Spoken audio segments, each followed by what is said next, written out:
Welcome back to the program. We are joined today by the very popular Alex Krainer, a market analyst, international affairs analyst, and also a former hedge fund manager to discuss the ever deepening crisis in Europe.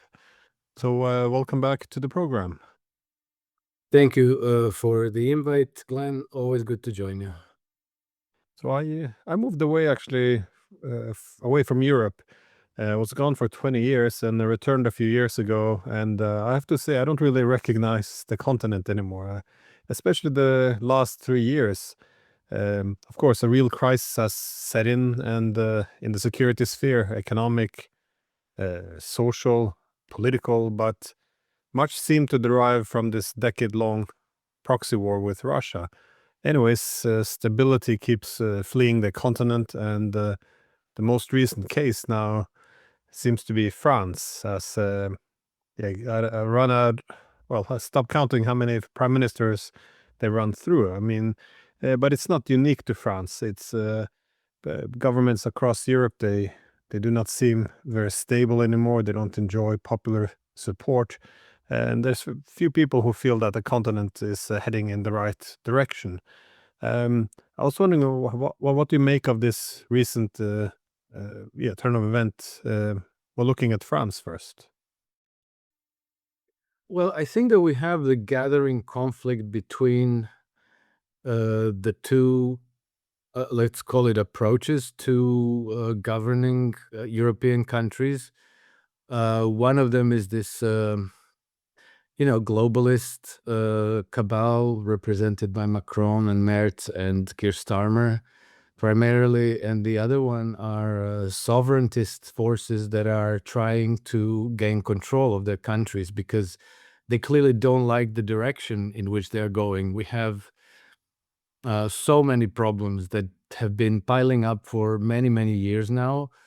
It's not just the war in Ukraine and the hysteria that has gripped the ruling establishments all over Europe. It's also the long-standing projects of energy policy, of these UN net zero policies that are doing away with our, let's say, dependable energy sources and trying to replace them with so-called sustainable sources like solar and wind power, doing away with nuclear energy, which has brought us to the point of having some of the most expensive energy prices in the world. The result has been deindustrialization, loss of employment, very, very lukewarm to no economic growth, and the government budgets, which are more and more strained. Then we have the problem of uncontrolled immigration, which is part of the same agenda. We have this LGBT ideology, which is being shoved down everybody's throat against their will. We have the decay of the infrastructure, of public health, and on and on and on. And, this has been creeping up very gradually on us, but it's come to the point where it's becoming unbearable to the ordinary people. And so obviously they want change.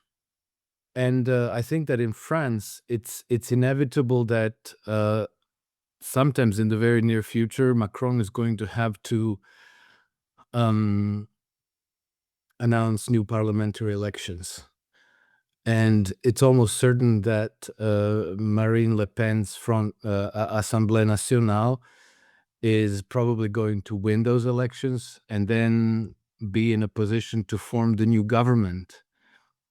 And I think this is what Macron's faction is trying to avoid like a plague. So that, that conflict is coming. We can't tell how it's going to play out because probably Macron and the globalists are going to try everything they can to avoid giving Assemblée Nationale the right to form a government. And they're probably going to play dirty. They've already disqualified Marine Le Pen from running for president, or I think pretty much any political office. But this is, in the end, it's going to be up to the French people to decide, and they are going to want to put their candidate into the government. And unfortunately, the faction represented by Macron as their frontman is not going to just allow that to happen. So I think the coming fall and winter, we could look forward to probably social uprisings in France, but not just in France. Britain is on the verge of some kind of a breakdown. So is Germany. So it's going to be a rough year ahead of us. Well, you have a political scientist, Samuel Huntington, who's very famous for the Clash of Civilizations. He wrote an article back in 2004. I'm sure you read it. It has the title Dead Souls. And he kind of predicts the era which we're living in now, 21 years later. He argued that you have these elites which are promoting a very cosmopolitan, globalist identity, in which the US would promote minority identities at home while promoting American values and culture abroad. So effectively, yeah, more diversity at home or more conformity abroad. So with this globalist elite, he argued that he already saw signs of a nationalist, populist revolt, and that this would be the main dividing lines across the West in the future or present, I guess. And it does appear to, this globalist versus nationalist does appear to conform well to the discourse we have across all these countries where, well, you see the political leadership, they're arguing for, well, you see this arguments for, reckless economic policies. They can have mass immigration, just any war. It's an opportunity or something to pursue, which doesn't meet much of the popular will of the actual public. But there's another element here, though, which is the relationship between the United States and the European Union. They used to have not quite, but almost parity in terms of economic strength. Now, within relative short time, the EU appears to be, not appears, it's become a vassal of the United States. Even the Europeans recognize this when they point out that they're signing trade agreements which they themselves believe is terrible for them. How do you explain this dramatic shift of relations between the US and the EU? Well, it's true that over the last 20 years, Europe went from about parity in terms of gross domestic product for the EU as a whole with the United States, and now we're lagging very badly, I think, by 20 or 30%. And I think that in part European economies are being suffocated by design. And I'm not exactly sure how to explain this. I have a bit of a dark foreboding about that because, usually if you want to prepare a nation for war, generally you have to ruin its economy. You have to have high unemployment, especially youth unemployment, because when people are prosperous, when they're making a good living, when they're enjoying life, when the economy is growing, and there's a sense that things are going in the right direction, people are not so interested in going to war. Whereas if you destroy an economy, then you have a lot of dry tinder that's susceptible to nationalist ideologies, which are then, invariably spread. You designate an external enemy on whom you blame everything. If there's no jobs, if the infrastructure is falling apart, if the economy is not growing, if people are having difficulty making ends meet, well then, this is all the fault of whatever enemy you decide. Of course, in our case, it's always going to be Russia. And according to the Eurostat now, on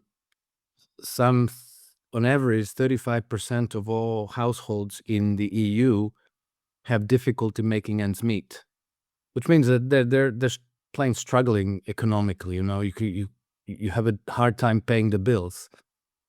And if you look at the Eastern Europe, the figures are much, much higher. For countries like Croatia, for example, it goes to more than 2/3 of the people, of the households, have difficulty making ends meet. And I suspect that this is part of the same scenario where, you keep people oppressed deliberately, economically. And, the reason why I believe this to be the case, because we have figures from the World Bank, and in the run-up to the coup in Ukraine in 2014, and since the independence in 1991, so we're talking about a period of about 24 years, only 5 countries had a negative economic growth. And the worst 3 performers in the world were Ukraine, Georgia, and Moldova. And Ukraine was by far the worst performing economy in the whole world between 1991 and 2014, having a negative real GDP growth of minus 35%. And during this whole period,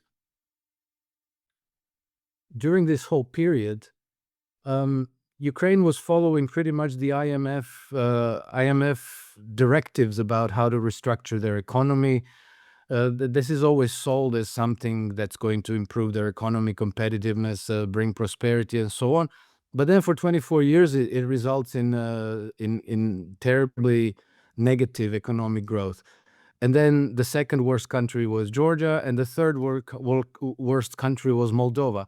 And it so happens that all 3 of these nations have been designated by Western interests to be, the proxies in the West's conflict against Russia. So we see that just now, just last few days, they tried again to take down Georgia's elected government by force in a coup, because they are desperate to make the Georgians open the second front against Russia. And we see that obviously there's been some heavy electoral engineering in the last few weeks, 2 weeks, in Moldova, to make sure that the party of Maya Sandu, which is loyal to Brussels and London, also with the view of using Moldova in their conflict against Russia. And I think that, as the war in Ukraine has been lost, it's ongoing, but at this point, I think that there's no means for them to reverse Ukraine's defeat. They are already preparing to launch the rest of Europe into a war against Russia, for which they will need time, but in that time, they want to create an economic crisis in which they will be able maybe to mobilize European population and make them consent to this war. So this is my suspicion. There's also the explanation that, the Americans simply want to marginalize Europe, to gain competitively at the expense of Europe, to maybe scoop up the best talent and the best, most competitive companies to come and move their production capacities into the United States. And some of this is definitely true, but it may be that the Americans under Trump are simply taking advantage of a process that's already in place in order to gain an advantage for them.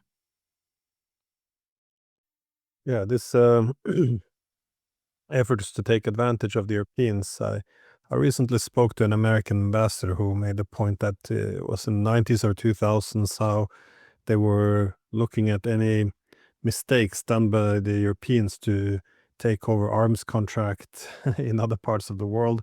And, it's very strategic. And one can't really blame them because, they're pursuing their own national interests. And again, we are competitors. You cooperate, but also compete. I think that Europeans got too drawn into this idea that because we're allies, it's assumed our interests will always overlap perfectly. But anyways, these efforts of trying to cannibalize European industries and markets, it's not. I mean, it seems to have increased a lot, and I'm thinking then, especially with the destruction of Nord Stream, something we should never talk about in Europe because we do not want to find the answers to our question. But also what has followed afterwards. I'm thinking about this um, Inflation Reduction Act, all this offering subsidies for European companies which are no longer competitive in deindustrializing to move across to the US companies, but also, as you said, individuals, workers. I mean, this is not accidental. They're pillaging Europe. But still, the more we're being pillaged, the more we seemingly can't live without the US, and we're willing to bow ever more. It's quite confusing to see the unwillingness of the Europeans not to stand up for their own national interest and just bow to the US. Well, I think that, there is such willingness in Europe, but all the potential leaders and all the parties that are interested in changing course in this way have been marginalized, have been pushed to the sidelines in order to push this united front of Western powers in their quest for global domination. That's what it is. And the war against Russia by proxy is one battle in that quest. And because Russia is perhaps the most important impediment to them realizing their aspirations. And so they need to take down Russia, regime change it, partition it, probably balkanize Russia, in order to be able to then move to China. And so if they manage to destroy Russia and then destroy China in turn, then I think in their view, they would then be able to dominate the Eurasian landmass, which is the largest agglomeration of populations and GDP and natural resource wealth and so forth. And then they rule the world. This is the old, Macindarian recipe. But, they're not militarily powerful enough to take on either Russia or China or Iran for that matter. So they're trying to play these clever games of imposing proxy wars to weaken their target nations, to be able to eventually overthrow the existing governments and replace them with, somebody like Zelensky or somebody like Boris Yeltsin in the 1990s, and then to have control over those governments. And I think that the idea is that if they manage to do this in Russia, then they would use Russia against China in the very same way that they used Ukraine against Russia. And I think that this is their ultimate objective, and they do not have a plan B. There is no plan to reform banking, to reform the economies in order to serve the ordinary person on the street, to develop infrastructure and the economies internally, and to raise the level of prosperity in the Western world. I think it's all aimed at one and the same objective. And in fact, what I've just described to you is almost exactly what Halford Mackinder had articulated in the early years and decades of the 20th century, namely, surrounding Russia with this arc of crisis, and then, imposing these proxy wars where Western countries would be able to supply the proxies with, troops and armaments and supplies and ammunitions in order to wage these never-ending wars to weaken their targets. And this is what they're doing to this day. And I think that there's no view to changing this model. While on the other hand, I think that on the other side, Russia, China, Iran, and increasingly other nations are beginning to understand what the game is, what the objective is, and that at the same time almost imposes on them the need to go all the way, meaning to completely insulate and disenfranchise these Western interests that have been obsessed with ruling Eurasia and also destroying Russia for not decades but centuries. This has been going on for a very, very long time. And so I think that even when the war in Ukraine ends, wars by other means will continue. And then maybe the most interesting aspect of all this is exactly the relationship between the United States and Europe, because Europe is where all these financial oligarchies, the money-lending oligarchies that are the ultimate instigators of this strategy of permanent warfare are based. And I think that if the United States is on their side, then they have a chance to prevail. They're viable, right? Whereas if the United States turns around and joins the multipolar integrations and joins Russia and China as a partner, then they're lost. And I think that for the last 100 years, but especially after World War II, they have so secured themselves in this relationship with the United States that they've grown very complacent. They haven't thought about the possibility that the United States might say, okay, enough, this doesn't serve our interests. And, the United States was in Afghanistan for 20 years. Afghanistan is very important strategically to this British geopolitics in that framework. Whereas, the Americans' military strategy say Afghanistan is absolutely not a strategic position for us. Why are we there? So this is why, even when Trump failed to withdraw from Afghanistan because he was sabotaged at it, a Biden administration did in the end, because there's no consensus that Afghanistan is important for them to keep. Same thing with Israel. Israel is not strategic to the United States, and they've already worked that out in 2012 when the government commissioned a large study by all of the intelligence agencies, and they came to the same conclusion. The interests of Israel are adversarial actually to the interests of the United States. So they're ready to drop that one too.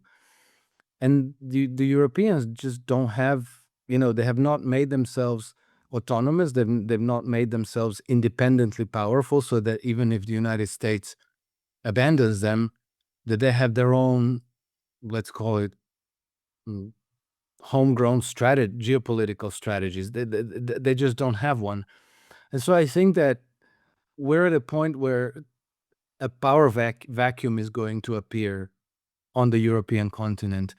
And I think that the only alternative political force that has a credible chance of filling that vacuum are exactly these sovereigntist movements that we see emerging in, Hungary, Slovakia, Czech Republic, Poland, Romania, and ultimately it's going to be France as well, and Germany and Italy.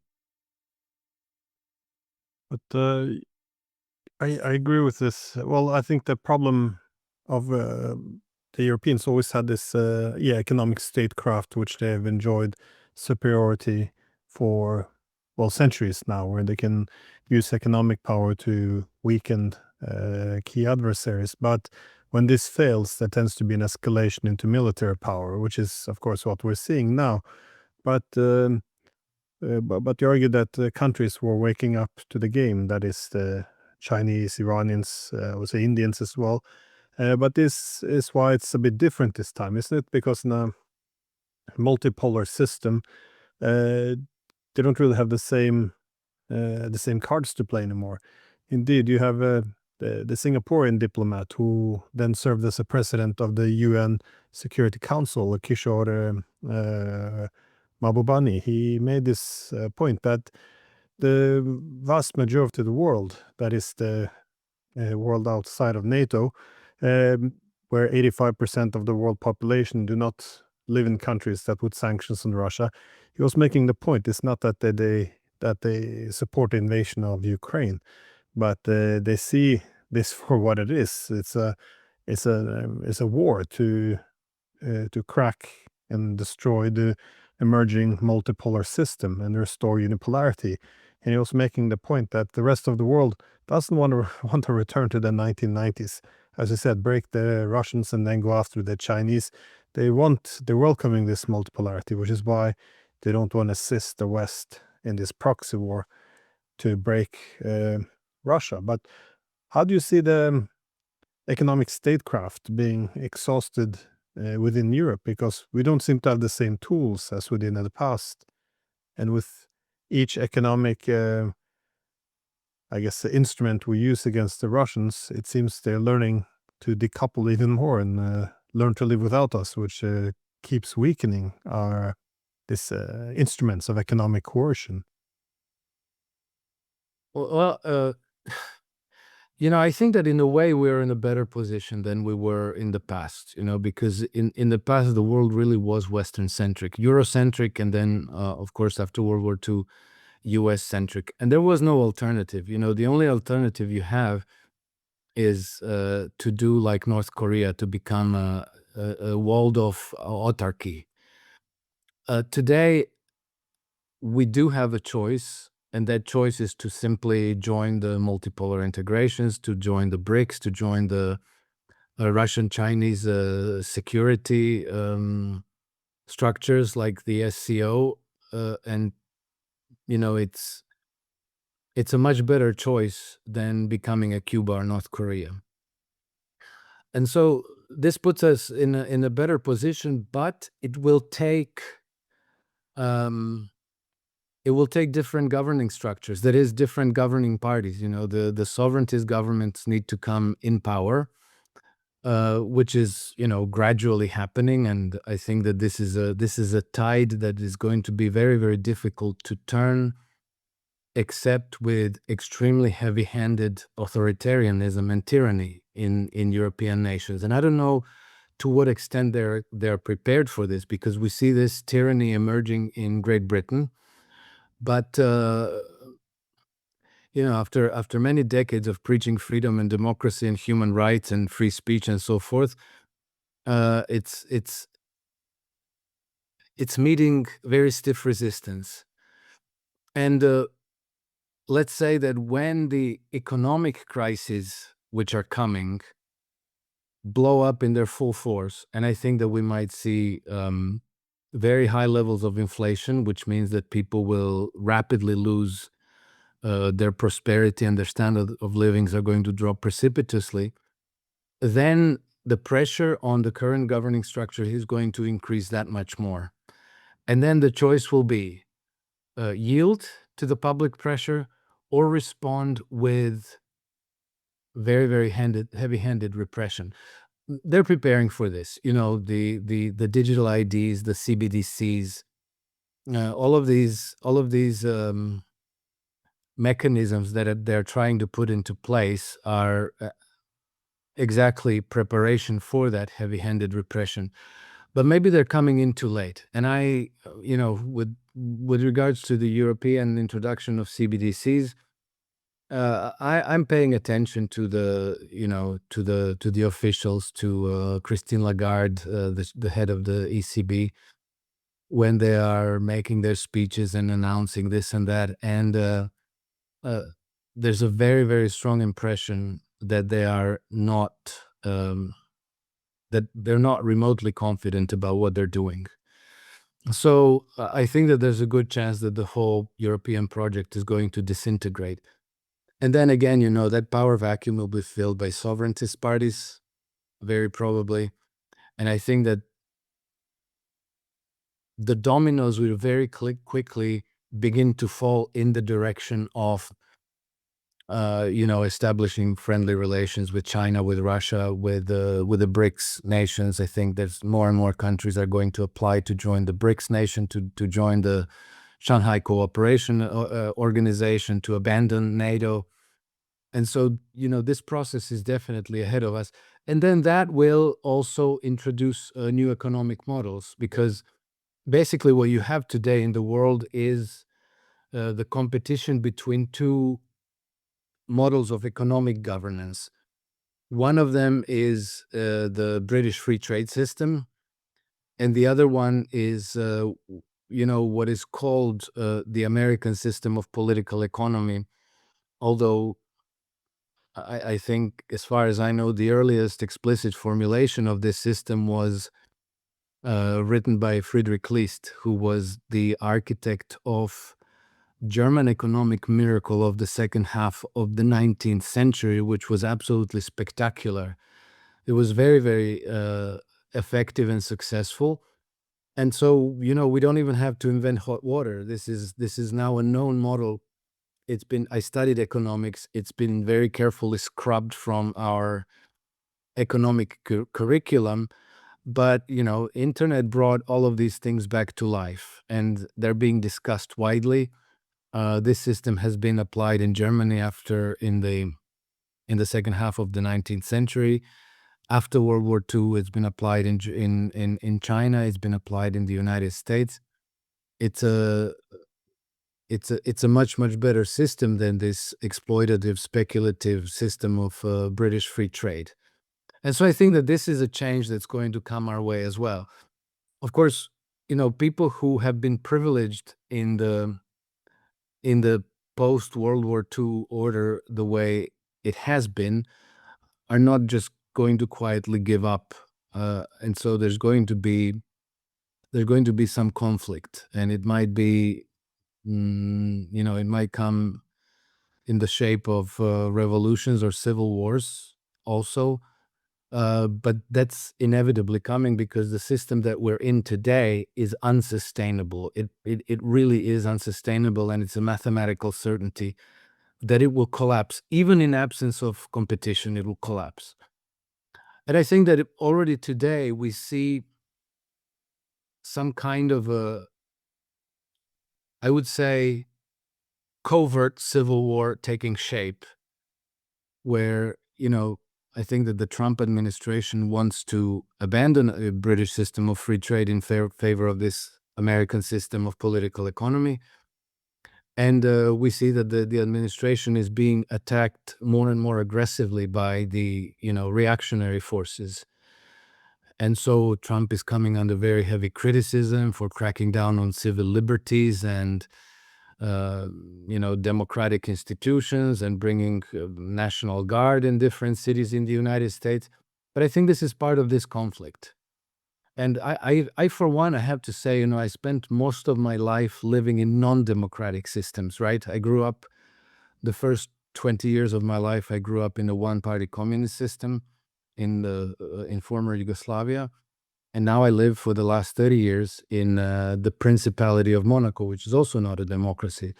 And I can attest that actually these quote-unquote authoritarian systems, non-democratic systems, are actually better for ordinary people.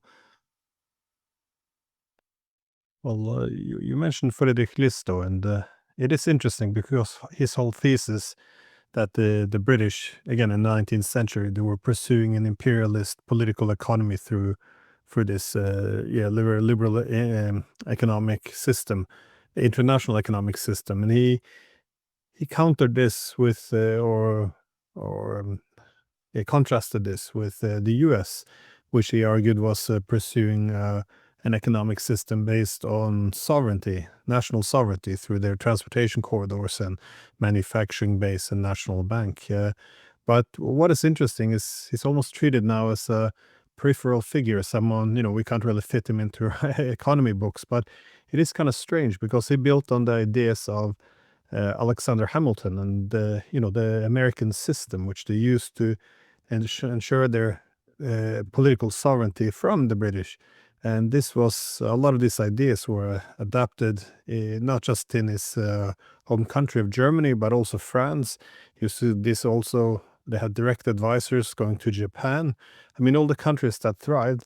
And then in the end of the 19th century, in Russia as well, which advanced the ideas of Friedrich List through the finance minister Sergei Witte. So I often make the point that this is the economic model the Chinese are pursuing these days. I mean, it's very, very close to the American system. We call it managed democracy, not managed capitalism, and all this, bit slanderous terms. But it is the economic nationalism that Friedrich List was advocating for, the one that the U.S. had to get its economic independence from the British. I just had my last question was about why you think the Eastern Europeans appears to be leading the revolt against the war, and also the EU. That is, um, from France to Germany, there's a very severe crackdown, I would say, on the main political opposition. But in Eastern Europe, you see the main revolt appears to be led by Hungary, which doesn't want to continue this war. It's protesting the ideology as well as the power grab by the EU. Slovakia joined its ranks. You have, outside the EU, you have Serbia also refusing. If Romania was allowed to get the leader they voted for, they would also probably have joined this club. Moldova's also outside the EU, but if its elections were also free, it would probably also seek a different course. And as you suggested before, from Georgia, you have both the prime minister and the president arguing that the West is trying to force them to become a second front against Russia and trying to topple their government to achieve this. I mean, I wouldn't put Poland in the category. Well, the president seems to be of a different sort than the former. But the last one would be the Czech Republic.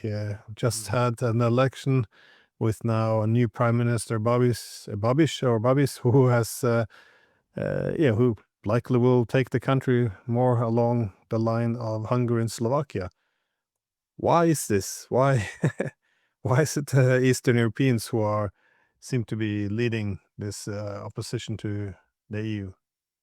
Well, I'll have to speculate a little bit, but I am qualified in the sense that I grew up in that system of Eastern Europe. And also, while you mention all these countries, we also have to mention that in Germany, the main power base of the AfD is Eastern Germany, which used to be, under communism, right?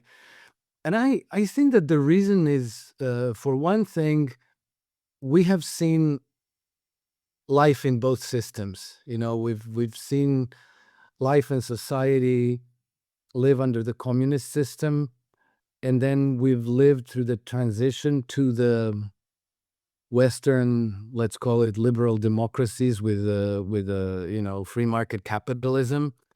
And I think that the result is that a lot of people are not really impressed. I'm not really impressed, with the Western liberal democracies and free market capitalism. And if you've seen both systems, then you're much, much less impressed with the one that's being sold to you. And I think that in the West, for generations now, people have only lived in one system. And they've been brainwashed to believe that that's the best system that could possibly be. And so please don't rock the boat, because it can only get worse from here. So I think that they're maybe a bit more inclined to remain loyal to the structures of society and the institutions of government as they are, and they're trying to maybe improve them marginally within the existing structures of governance. And then another thing where I think Eastern Europeans have an advantage is that we got very used to the idea that our media are lying to us. We don't expect to read the truth in the news or hear it on television or the radio. We know they're lying to us. And I think that Western populations have only come to these conclusions very, very late, maybe since 2020, certain events that happened in that year, that people started doubting that, their journalists and their editors and their publishers are not really the truth sayers as they pretend to be, but that they're actually working for in a covert way for the for the governance structures of their nations, that they're actually lying to them. So I think that Eastern European people are less attached to these Western systems, to the ideals, to the professed values, and so they're much more disposed to just simply do away with the whole thing and turn the page and change course.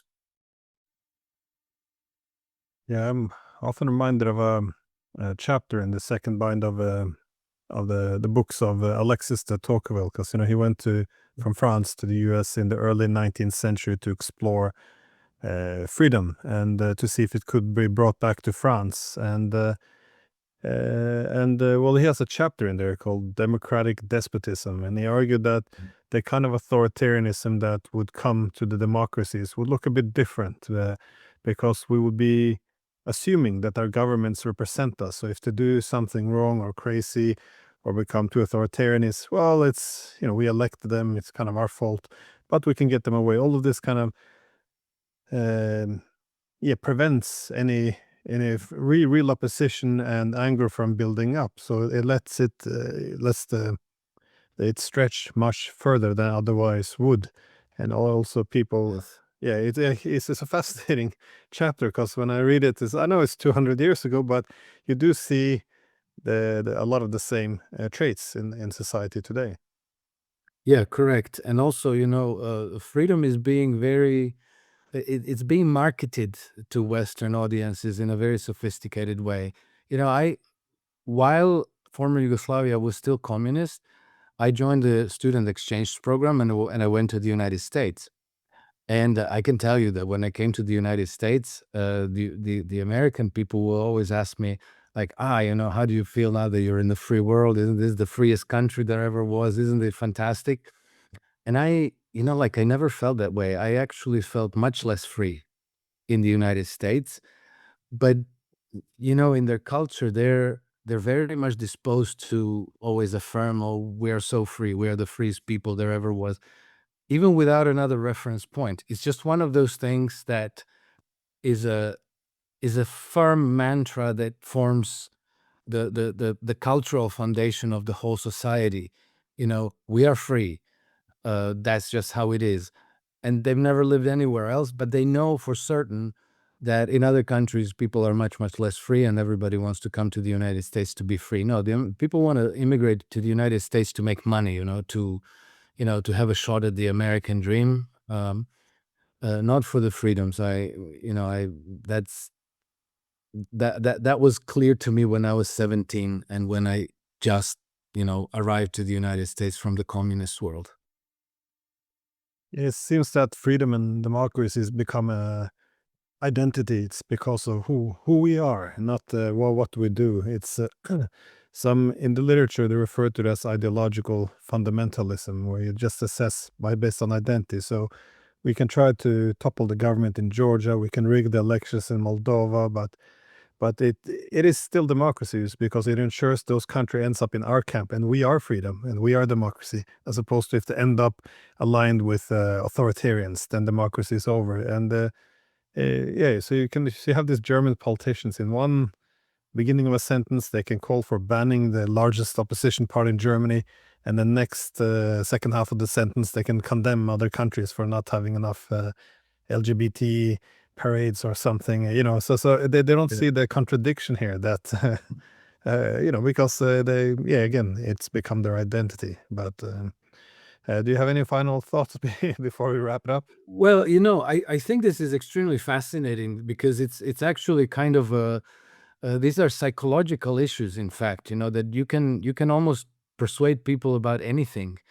And it's very, very difficult for people to shed old entrenched beliefs, even when they're faced with very clear evidence that they don't work. I follow British media, and I sometimes watch, panels and discussions and interviews on GB News and other let's say semi-free British media.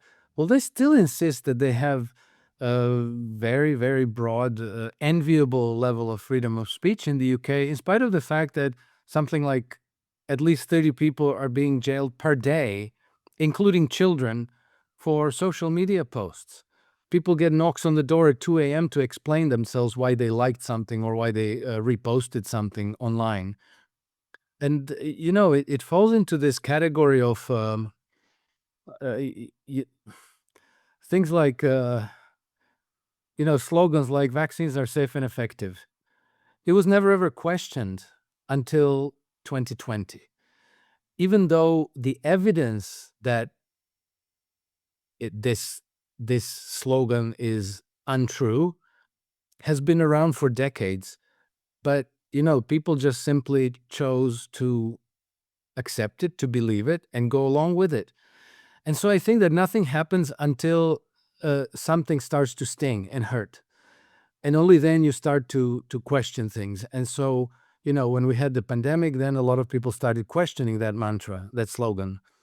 And now I think that when people are being thrown in jail for having the wrong kind of T-shirt or liking the wrong post, now they're starting to question the whole concept of freedom and freedom of speech. And so I think that maybe we're in a process that's going to be long, but that nevertheless I think irreversibly got on its way. That I think that even in the Western Europe and in the United States, people are beginning to question: Are we really free? Is our world really better than China or Russia? Are our values superior to the values of other cultures and other civilizations? And I think ultimately that's a good thing, because when people open their eyes and they look at the truth with honesty, then they can make better assessment about where they are and better decisions about where they want to go from here. And I think that this process is really gathering a momentum now in the West. And I very much doubt that it will be possible to arrest it or to reverse it by force. Well, before we go, where can people find you?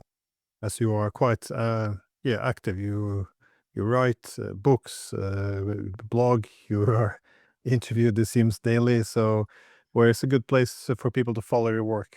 Well, I publish I have two publications on Substack. One is a daily market newsletter for investors and traders called iSystem Trend Compass.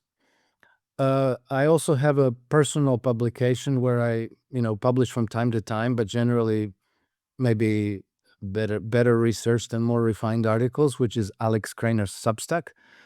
And I'm also active on X. My handle is @nakedhedgy. So that's the three main places where people can find me. Excellent. Well, thank you for taking the time out of your busy day, and keep up the good work. Excellent. Thank you, Glenn. You too. Thank you for having me, and warm greetings to all your audience.